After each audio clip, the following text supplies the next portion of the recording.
We are in a really special place. This is called the Maharaja's Well, and it goes back to the mid 1800s when the Maharaja was horrified to find out that the people of this village drank muddy water from the gravel pits, and he paid for this well to be dug, and it is over 90 metres deep. I think it's about 300 foot. I'm going to sketch this scene in three different ways. In this one, the first, I'm going to use a fountain pen with platinum carbon ink and then add watercolour. Next one, I'm going to do a splash and dash, which is watercolour first, then a pen. And then in the third one, I'm going to do a close-up of that gorgeous golden elephant. And finally, back in the studio, I'm going to use the sketches into a bit more of a developed painting. I hope you'll be able to sketch along with me. I've filmed it in real time, so it is going to be just like you're sitting alongside me looking at this wonderful Maharaja's well. If you do that and share it online, please use the hashtag #SketchWithLiz, because then I can see what you've done. And look, next door, this is the well keeper's house. It's octagonal too, which is rather lovely. And it's got a monkey puzzle tree, which is one of my favourites. And then I spotted this cat stalking off, and it makes another appearance. So I'm using my concertina sketchbook. This is a Hannah Muller one, and it's a knot surface, and it's £140 watercolour paper. And I am using my Lamy fountain pen that has got carbon ink in it. So that is a waterproof fountain pen ink. So what I do to start with is just get some rough measurements. I put my hand out straight, just get an idea, slightly under 2 wide, if that makes sense. If it's sort of 1 wide, it's slightly under 2, sorry, tall, I should say. Gorgeous elephant on top of the well that I would really like to get. So I may take some artistic license and turn it round because it's face onto us at the moment. And I thought I would start with pretty much a continuous line. It's a nice way of drawing. If you haven't been drawing for a while and need to loosen up, then by doing a continuous line like this, it sort of implies there's more going on and more detail going on than possibly there is. Now with a fountain pen, you do have to be careful because it draws a lot wetter than an ordinary pen. So the danger of smudging is very, very real. And there are many things I don't mind in a drawing, but smudged ink just always looks horrible. So I'm drawing this all without any sort of underdrawing, and again going straight in with that ink just makes you more decisive. I said this was continuous line, but it's only continuous line if it helps me. I don't need to be super strict about it being continuous line, and if it's not helping, then I will take my pen off the page. It's just a little way of grabbing a lot of information very quickly. So I don't want to get too caught up in the detail at this moment.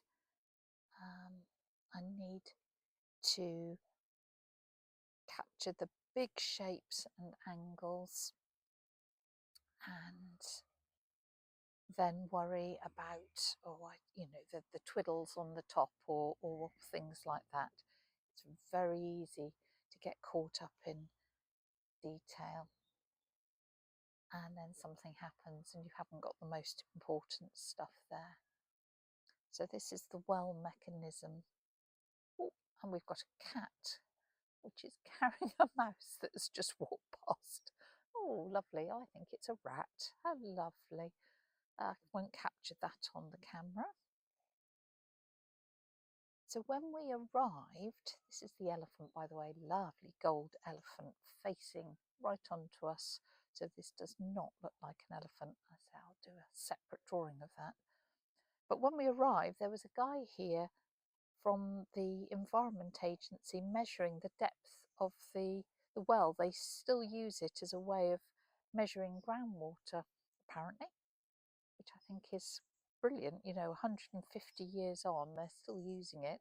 And he said it was 90 metres deep at the moment, which makes me laugh because in our village where we live, groundwater is so high that none of the houses can have cellars because they would just flood.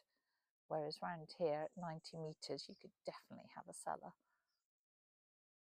So I've got the gist of that in, and then I'm going to try and observe carefully what's going on. This is an octagon? Yes, it is an octagon. So it's quite a tricky shape. And I realise it's going to be pretty wonky. But again, what I'm trying to do is capture the shape and the spirit of the place as opposed to perfect angles. So I can just capture some of this. There's some lovely gold work on it, and that might be fun to put in. I obviously didn't even consider bringing any sort of gold pen or paint with me, but I could always pop that in when I go home. It's just beautiful. I'm slightly concerned that I'm not going to get the twiddle on the top fitting onto the page. Well, I might do. I hope so, because, well, twiddle's rather nice, isn't it? So, I want to truncate it, but I may slightly for the sake of twiddling, and say I do another version there. Look, see, it's not quite going to fit in. If I do another version, I will obviously make sure that twiddle fits in. And then these lovely yew trees that again must be 150 years old, and yew trees live for so long, and they're beautiful shapes and just frame the well so nicely. I'm not going to particularly pay much attention to the detail. I'm going to get sort of the shape of them right and the way their branches grow up, but it's the well that's definitely the star of the show, so that might just be enough. And then over here we have the framing one as well. And to our right there is an amazing sort of octagonal house, which I'd like to find out more about. I presume maybe the well keeper used to live there, and they've got an octagonal well and an octagonal house. We'll have to go and do some exploring. And that's one of the joys of coming out sketching. I mean, I've been here before, but well, not for years and years, and you come somewhere and you sort of just discover places that you didn't know was here, or find out new stuff. And that's one of the joys of sketching. You discover and see and look and learn. So that is in what, 10-15 minutes, the gist of this, and then I can work out whether I want to do anything more detailed, or whether actually, do you know, is that enough? And what I do want to do is just put in the far side of the roof, pop that in. Got a little bit of sort of tracery and stuff here. And then I think I will get a little bit more detail here in the machinery, because of course it's the well and the machinery to draw the water up that's important. And I think maybe we should get some colour on this because it's so beautiful. But just before I do, I'll put in a little bit more of this ornate ironwork. It's almost like feathers here, and just a bit of an indication of the writing, which says, His Highness the Maharaja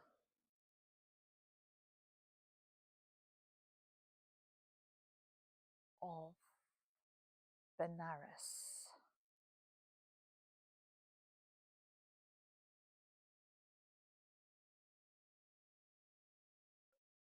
Well, that's fun.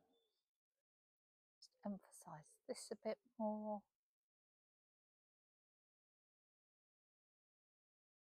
And then just emphasize this shape a little bit more here.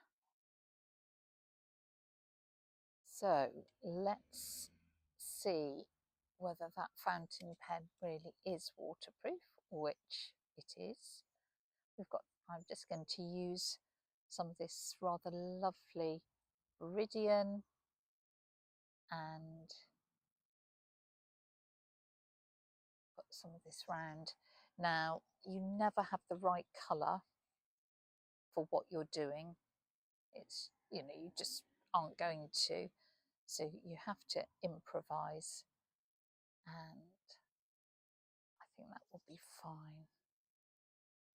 So I would love to have had some gold with me. Such a shame, because I have got some really lovely little portable gold colour sheets from Viviva, which I hadn't even thought of bringing.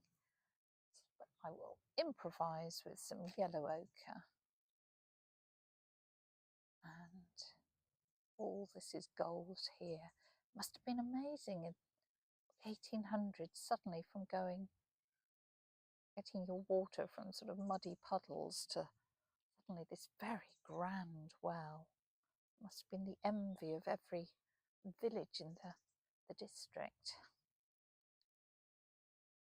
So I'll put those in. And there's little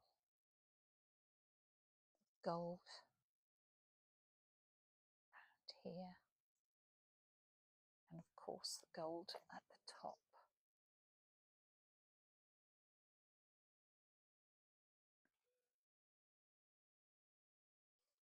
The paintwork is a sort of browny, maroony colour, so I'm wondering if I sort of put a bit of, I don't want it to be dull, I want this to look really happy as that, so I might just put a little Viridian in with some burnt sienna and put the structure in like that.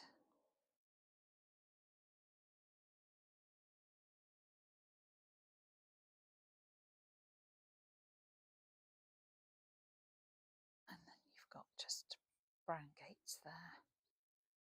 And you've got turquoisey blue. I'll grab a little phthalo blue, just little accents with the date, little plaques. And there's a sort of two fishes swimming in a circle. And then the date, which is 1864. Amazing. Let that all run through into each other. Oh, I've just spotted something that I would like to put in. But before I do, let's mix up the darkest sort of yew green that I can manage. So I think I'll stick some loads of blue into my Viridian there. Nice and dark, but I'll also mix up a bit. And we'll just those dark yew trees in.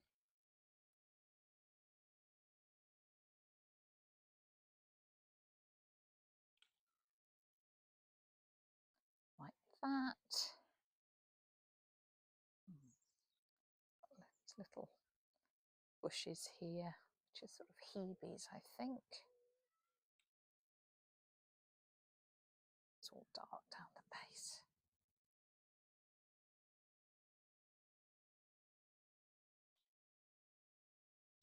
Only problem with putting this much water on is that it's going to take ages to dry, and if you were, I don't know, needing to get on your bicycle to cycle home, it might take forever, but I'm not, so that's fine. And I'll just put more of a wash in the background, like that. There's another sort of tree that goes behind here. It just frames it all beautifully.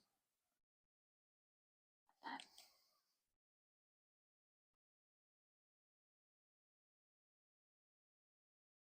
just get the steps.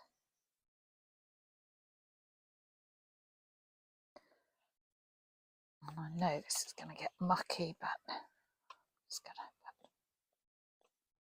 Never should wear pale trousers when I'm out sketching, because I always end up, I don't know, wiping a brush on myself, or in this case splattering. Just want that's better.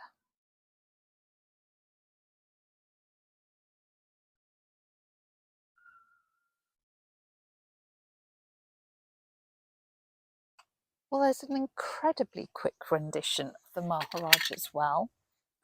So the only thing I've spotted that I would like to put in are these circular lights at the top. Guess maybe I should put a little bit of colour on the roof.